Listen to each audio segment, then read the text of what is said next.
Mataron a un hombre, de esos que en las noches se salen a miar. Vaya pues. Mataron a un hombre, de esos que en las noches se salen a... ¿Quién iba a pensar? ¿Quién iba a pensar? Me iban a matar. ¿Quién iba a pensar? ¿Quién iba a pensar? Me iban a matar. Bienvenidos a este su programa Quiero Vivir. Yo soy el doctor Gilberto Priego y hoy, como todos los días, primero dándole gracias a Dios nuestro Señor de haber despertado y haber despertado con bien. Te doy a ti la más grata y cordial bienvenida a este tu cachito de medicina, tu segmento en donde lo único que queremos es que aprendas medicina por el simple hecho de aprender, punto y se acabó. Hoy tenemos muchas cosas para todos ustedes, pero como platillo principal está con nosotros el doctor Benjamín Gómez Navarro. Él es nefrólogo, jefe del Departamento de Nefrología del Centro Médico de Occidente. Y bueno, hoy con un tema que no nos cansaremos de repetirlo, que es el trasplante renal. Una realidad en donde pues lo que no se creía que se podía, se puede.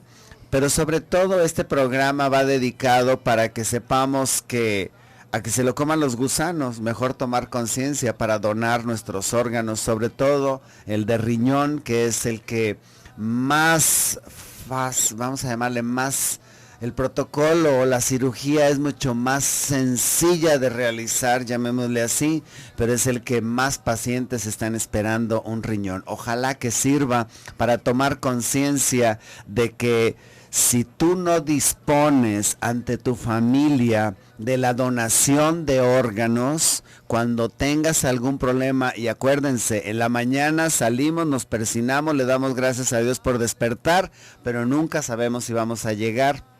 Al menos que nuestra familia sepa nuestra última decisión en cuanto a la disposición de todo el arsenal de órganos que tenemos que hacer con estos en caso de que yo tenga algún accidente o algo y yo ya no pueda tomar una decisión y esté en estado de muerte. Si tú no le comunicas a tu familia tu deseo, entonces la familia no va a poder tomar decisiones. Pero si tú eres firme y le dices a tu familia, si algo me llega a pasar y estoy por morir, quiero que dones mis órganos, es un deseo expreso mío, tenlo por seguro que la familia va a tomar cartas en el asunto y en lugar de que se lo coman los gusanos, va a ser para pacientes. Bienvenido, doctor, gracias por estar aquí. Muchas gracias, doctor Priego. Muy buen día a todos y feliz año.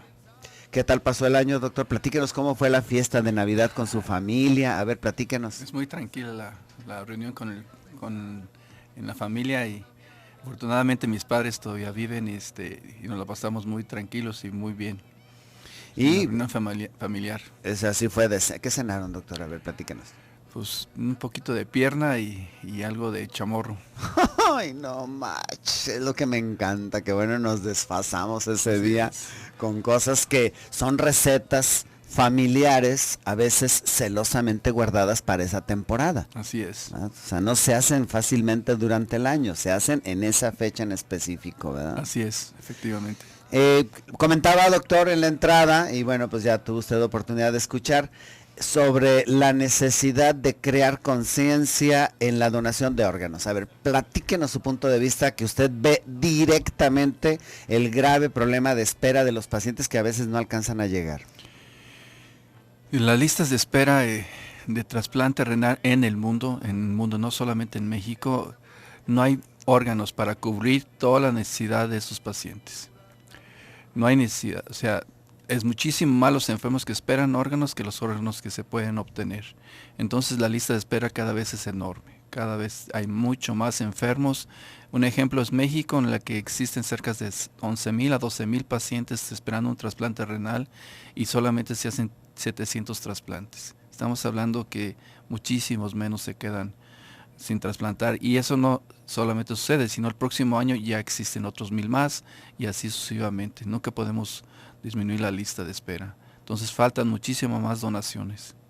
es correcto el pensamiento legal, porque legal de yo disponer, o sea, una cosa es que en la licencia yo ponga sí dono, pero yo sé que legalmente eso no tiene una validez, si no es el expreso deseo y que la familia que en ese momento se vuelve responsable lo done, o sea, firme para la donación.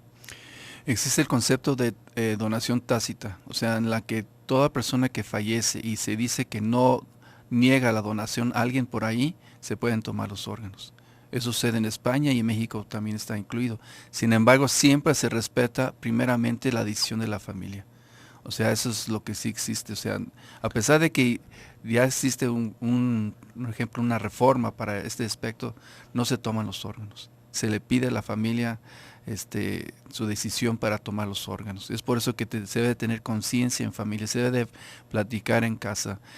Los libros de primaria van a empezar a venir con ese punto de vista de la donación de órganos, que es algo muy altruista y pues implica mucho amor y implica quitar mitos en relación al aspecto de donar o no donar. Por ejemplo, Japón no dona ni un órgano de cadáver, ni uno.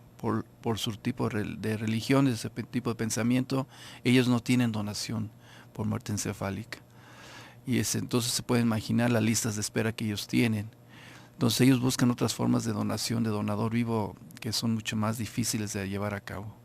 Entonces, en México, pues, a pesar de que se hablaba de mucho de mitos en el tipo de pensamiento, tipo de religión, el Papa Juan Pablo II en el Congreso del año 2000, el Congreso Mundial del Trasplante que fue en Roma, él fue muy claro, la donación se puede dar, entonces no tengan miedo sobre ese aspecto. Entonces mucha gente de ahí empezó a cambiar en los países que son de tipo, que tienen una religión católica, y empezaron a donar muchos órganos, y ya prácticamente en México muchas veces no es tanto ni la conciencia, sino el hecho de que hay que hacer el diagnóstico. Y que no tengan miedo los familiares que van a donar un órgano, porque muchas veces ven que el aparato se está moviendo, el aparato se mueve y el enfermo, el cadáver ya se mueve, pero se mueve por el ventilador. No es que esté vivo la persona y es un cadáver, pero como se mueve, dices que se ve que respira, pero es el aparato que hace esto. Interesantísimo nuestro tema, trasplante renal y todo lo que engloba el tema de los trasplantes para tomar conciencia. Vámonos a un bisturizazo a nuestros teléfonos 3122 1190 3647 1883. Bueno, ahorita regresando les platico la anécdota de una paciente que va con el médico. Vámonos al bisturizazo. Austin, Texas, te quiero escuchar. Nuestro WhatsApp está abierto, 333-822-3208. ¡Vámonos! ¿Quién iba a pensar? De esos que en las noches se salen. ¿Quién iba a pensar? ¿Quién iba a pensar? Iban a matar. ¿Quién iba a pensar? ¿Quién iba a pensar? Que por una... Pues si ahorita, ¿verdad? ¿No será la canción del que se llevaron ya a México, que estuvo ahí en un hospital que se bajó y le dieron de balazos? Ya estamos aquí de regreso en su programa Quiero Vivir. Austin, Texas, te mando un beso, un abrazo muy grande. Me traje el corazón de todos y todas los que están allá. De veras, el recuerdo que tengo es hermosísimo. Este año vamos a volver a regresar porque extraño muchísimo Austin, Texas. Así de que prevénganse porque vamos para allá. Allá está el pibe en los controles y todo lo que es el manejo de la estación con Abby y Edith. Les mando un beso, un abrazo a Abby y a Edith. Al pibe nada más el abrazo, claro. Luego no va a ser, ¿verdad? Que de todos modos, en muchas culturas hasta los hombres se saludan de beso. Llega una pareja con el doctor, ya están consultando y entonces le dice la señora: doctor, quisiera que, pues ahora sí, no sé cómo explicarle, mire, fíjese que cuando hago el sexo con mi marido, de pronto me entran unos calores intensos, y luego de pronto unos fríos intensos. Y entonces el doctor le dice, híjoles, pues como cada cuando hacen el amor, pues una vez en verano y una vez en invierno, doctor. Buenísima. Pues con razón, como dicen. Bueno, ahorita hablando de esto, llega un joven y un adulto mayor a la farmacia, o un adulto, llamémosle así, un adulto, ¿no? Llega a la farmacia y están pidiendo preservativos los dos. Entonces el muchacho pide un paquete de 5 preservativos y el señor pide un paquete de 12 preservativos. Entonces voltea el muchacho y dice, ¿cómo? Dice, yo que me creía Superman, que a veces me acabo 5 en un día, pero usted 12. Ay, hijo, es 1 por mes. Pues está en oferta, entonces pues aprovecho la oferta. No, pues no inventes, hijo, pues ¿cómo crees? Bueno, pues ya, seriedad. En este programa quiero vivir hablando de trasplantes, en donde nunca me voy a cansar de que ustedes expresamente le digan a su familia. Y claro, toda la legislación que se lleva para poder llevar a cabo un trasplante, en este caso que estamos hablando del trasplante renal, echa por tierra los mitos en donde el robo de órganos y de que en un cuarto te van a abrir y te van a sacar el riñón para venderlo. A ver, doctor, platíquenos de esos mitos.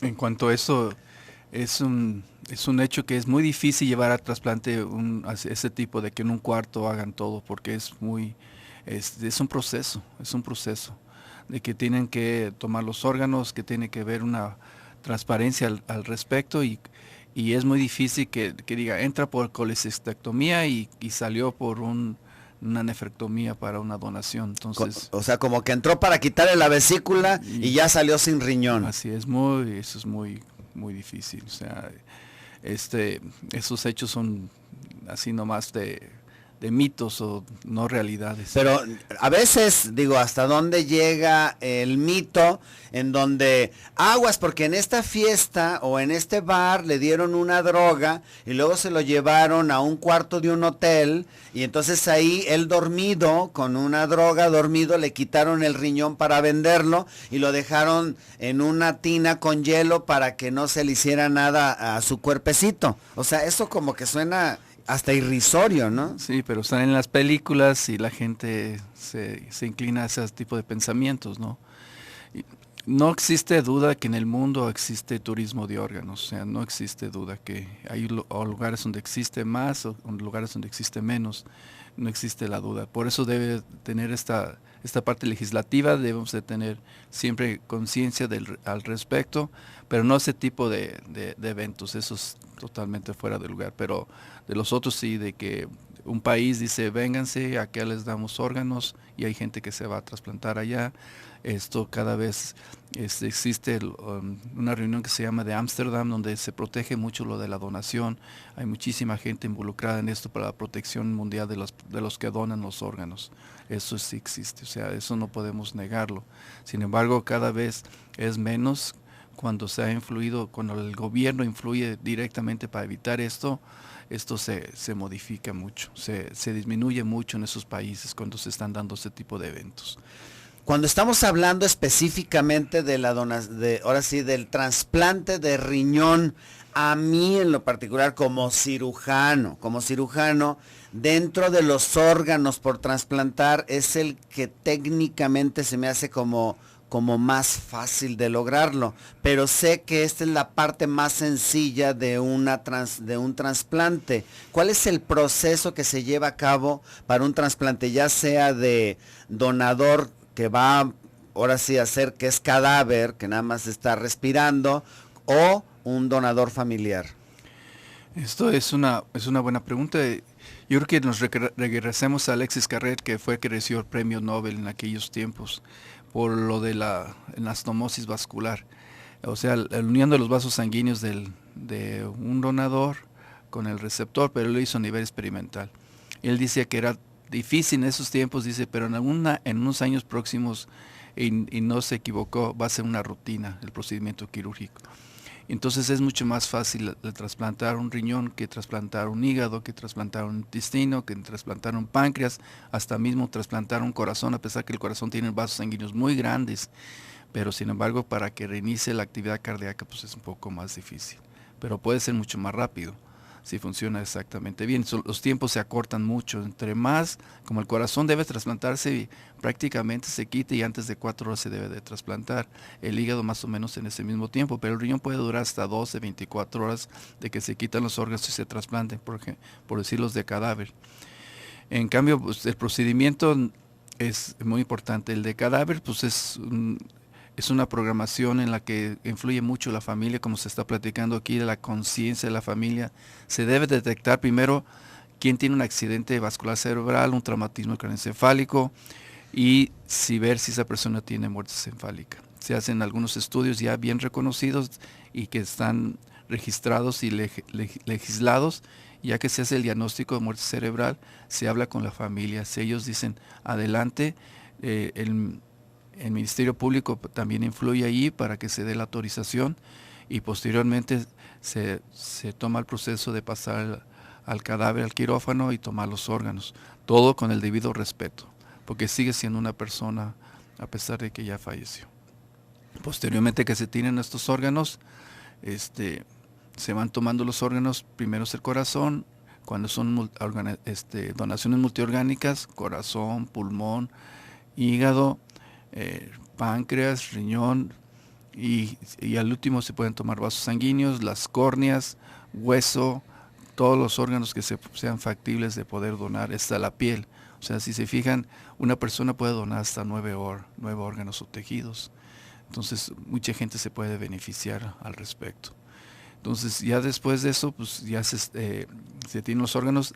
Antes de tomar los órganos, se toman las pruebas cruzadas y se toma el tipo de sangre que es y también los pifiris virales para que no tenga un proceso infeccioso, porque puede suceder que alguien llega a donar y de repente tiene un proceso infeccioso por ahí. Hay pacientes que han tenido una semana antes, es que tuvo una semana antes fiebre y posteriormente tuvo un accidente y de repente esa fiebre era por dengue y nos estamos trasplantando un riñón con dengue y se pone muy peliaguda la más cosa. En esta zona que hay el dengue ha incrementado, entonces tenemos que tener en consideración este tipo de cosas especiales, ¿no? ¿Qué les parece? Qué interesante, con un gran invitado, el tema trasplante renal. Con nosotros el doctor Benjamín Gómez Navarro, jefe de nefrología. Vámonos a un bisturizazo con este pensamiento que me llegó. Acostúmbrate a pedir que te den la bendición. Es tan hermoso que te den la bendición. Y bueno, me llegó este pensamiento que lo quiero compartir contigo. Si vieras el tamaño de la bendición que te está por llegar, entenderías la magnitud de la batalla que estás librando. ¿Qué te parece? Interesante. Vámonos al bisturizazo. Nuestros teléfonos 3122-1190, 3647-1883, transmitiendo en vivo aquí desde la ciudad de Guadalajara, Jalisco, a través del 1040 de amplitud modulada, y en Austin, Texas, a través del 95.1 FM Radio Mujer Austin, Texas. Ahí está Toño en los controles, Jesse en el teléfono, Rosy en la producción. Vámonos al bisturizazo. Regresamos. Pues los iba a mirar. ¿Quién iba a pensar? ¿Quién iba a pensar? ¿Quién iba a pensar? ¿Quién iba a pensar? Que por una pipiada. Ay, no. Qué cosas. Habla una paciente con su doctor y le dice: doctor, buenos días. Sí, dígame, señor. Ay, doctor, es que la verdad no sé, pero sáqueme de una duda. Sí, dígame, ¿me puedo tomar mis pastillas anticonceptivas con diarrea? Bueno, pues una forma insólita de tomarlas, pero pues si usted quiere yo las indicaría con agua, pero si usted quiere con diarrea, pues por mí pues no creo que haya ningún inconveniente. Ay, qué chiste tan malo, qué bárbaro. No me puedo reír porque todavía me duele mi cirugía. Muchas gracias por todos los mensajes que he recibido de todas las personas que pues ya saben de mi cirugía, de que me operé de una hernia. Hoy cumplo 16 días de mi cirugía, me siento muy bien. Ayer saludé a mi cirujano Y estás en reposo, ajá, imagínense, el día de ayer me fui a operar a Tizapán con un compañero, con el doctor Marco Méndez, que está allá en Tizapán, nos fuimos a operar, pues es que anda uno de chile frito, pues para arriba y para abajo, pues, como garbancito en tiempo de, ahora sí que como los frijolitos, esos saltarines, no se puede uno quedar quieto. Bueno, pues, vamos a continuar con este tema de trasplante renal, hablando un poquito de mitos y realidades, pero específicos sobre el trasplante renal. Cuando estamos hablando de este pensamiento mágico del trasplante, que incluso hay una película que va más allá, ¿no? En donde ya se meten en terrenos éticos impresionantes, que es el de La Isla. ¿Recuerdan esa película de La Isla en donde tú pagabas para que hicieran un clon tuyo y lo tenían encerrado, medio trabajando, y si en el transcurso de tu vida necesitabas un hígado o algo, pues se iban y se lo quitaban a tu clon y mataban el clon? Y bueno, es una serie de eventos. Si tienes oportunidad de rentar la película o comprarla de oferta, que sale a veces más barato, eso se llama La Isla y habla precisamente de la ética en este tipo de aspectos de lo que es el trasplante, con el pensamiento que puede llegar a tener aun cuando sea un clon. En este aspecto, ¿cómo empieza a surgir la posibilidad de hacer un trasplante que, según sé, el primer órgano trasplantado antes que cualquier otro fue el riñón? Aparentemente los primeros trasplantes que se hicieron a principios del siglo pasado fueron en riñones en los animales. Primero hicieron así cirugías entre ellos mismos para ver si funcionaba, y posteriormente fueron del porcino hacia el humano. Orinó unas 2-3 gotas y se perdió el injerto de este animal. Y pero sin embargo, uno de los primeros trasplantes, el primero que se fue de córnea, y aparentemente funcionó bien. Entonces, con el tiempo se dieron cuenta que no solamente eran trasplantar por trasplantar, sino existían ciertos aspectos inmunológicos que decían que el riñón se quedara o no se quedara en esa persona que lo recibía. Y lo que es interesante que hay órganos que sí quedaron bien, como el de Yurinov, que es el que primero que hizo un trasplante, un ruso, y este riñón quedó bien. Sin embargo, se perdió porque era AB incompatible, o sea, por el tipo de sangre. Por eso el primer estudio que se hace para saber si alguien puede recibir el riñón es conocer el tipo de sangre. El riñón no tiene el RH, que se conoce como positivo o negativo. ¿Se acuerdan que dice O positivo o negativo, o A positivo o A negativo? Entonces el riñón no tiene positivo o negativo. Significa que si ustedes tienen alguien que les pueda donar el riñón, que sea el mismo tipo de ustedes, o que sea O, cuando uno dice el donador es O, yo ya no tengo por qué preocuparme por el tipo de sangre. Ya sabemos sea positivo o negativo. Y sabemos que el O le puede donar a quien sea. Así como para la transfusión sanguínea son las mismas reglas para una donación de órganos. Y para tejidos no, o sea, tejidos es como la córnea, o sea, no hay A ni O ni nada de eso.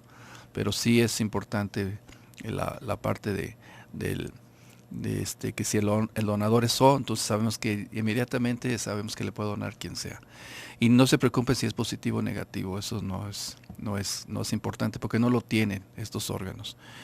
Y ya después de eso, pues sabemos para dónde se van a ir. Y con el tiempo se dieron cuenta que ya tendríamos que saber el grupo sanguíneo de las personas para poderse. Y posteriormente, pues estudios de histocompatibilidad para saber que genéticamente cuántos antígenos de este sistema que nos distingue de una persona a otra para poder ser el trasplante. Entre los familiares, entre el papá y la mamá que donan sus hijos, pues cada quien dona un 50%, por eso el hijo sabemos que 50% de lo que tiene va a ser del papá y 50% de la mamá. Entonces cuando un papá dona, el 50%, y cuando la mamá dona, sabemos que el 50%. Lo interesante cuando es entre los hermanos, que pueden no compartir absolutamente nada, porque el papá puede darle 50% a un hijo y el otro 50% del papá lo puede dar al otro hijo, y dice, oye, aquí hubo lechero, ¿o qué? No, nada de lecheros. Entonces el detalle es que cuando se dan cuenta, pues compartió la mitad diferente a un hijo y al otro.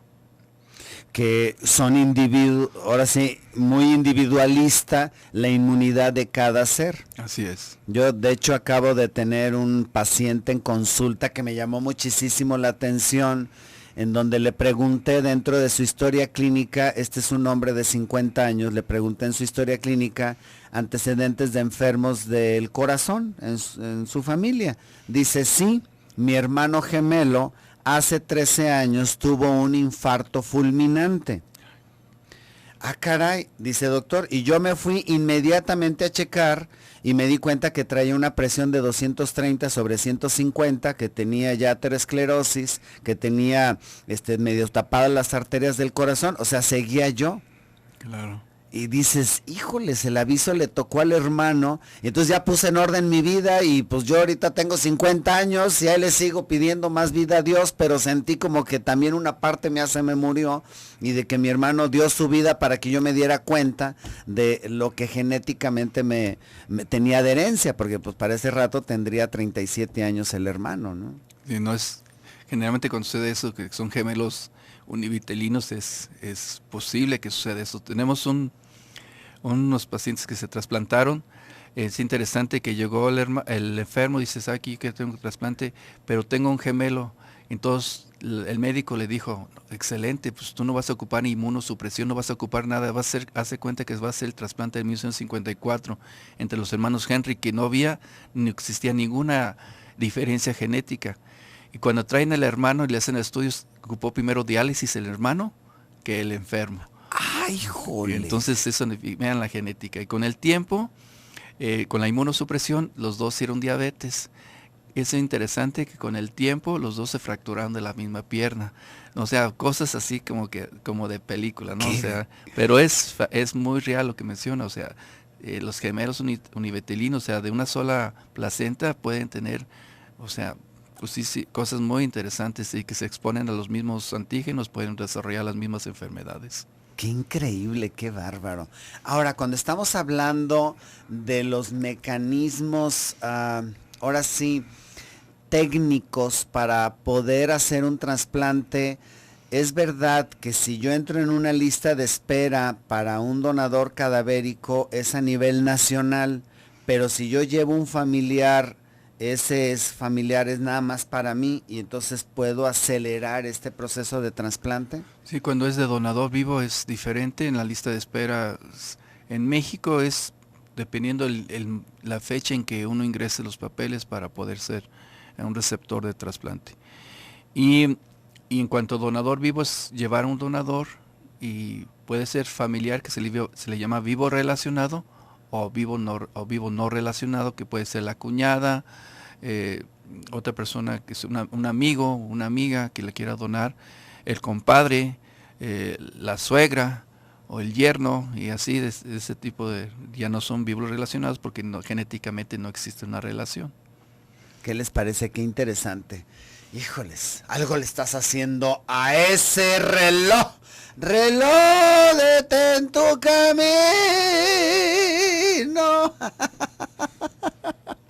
Sé feliz, acuérdate. Esa es nuestra consigna que Jesús nos dejó. Así es. Sean felices. Ámense los unos a los otros. Vámonos a un bisturizazo. Regresamos 3122-1190 y nuestro WhatsApp 333-822-3208. Nos vamos con una pregunta. ¿Qué significa que yo orine con mucha espuma? Nos pregunta Mercedes de 59 años. Vámonos. De esos que en las noches se salen a miar. Allá por el cerro mataron a un hombre. De esos que en las noches se salen a miar.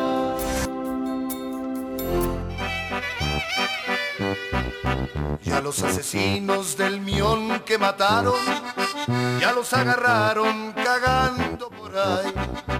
Y a los asesinos del Mión que mataron, ya los agarraron. Ay, ¿quién iba a pensar? ¿Quién iba a pensar? ¿Quién iba a pensar que por una pipiada lo iban a matar? Ya estamos aquí de regreso. Hay mucha participación. Vamos a dar lectura a esta participación. ¿Me podría decir qué significa orinar con espuma? Porque luego dicen, es que estás aventando proteínas o la cerveza está saliendo igual. Yo creo que esa es una buena pregunta y cuando alguien orina así con mucha espuma, primero que ese es un examen de orina.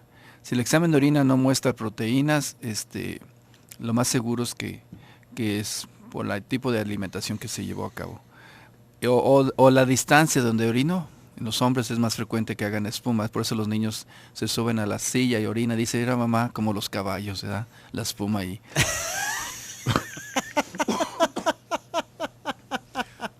Pero atínale, hijo. Atínale.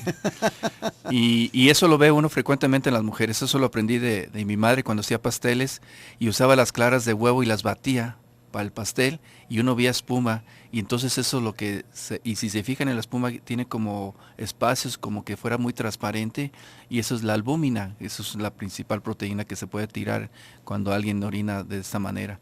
Entonces, lo más recomendable es sáquense un examen de orina. Si no existe proteínas ahí, no se preocupen nada. No se preocupe, mira, qué interesante. Yo no sabía esto de la relación. Claro, la albúmina es amarilla, o sea, la clara de huevo es amarilla, y cuando la bates que hace espuma, pues así como simulando la pipí, ¿no?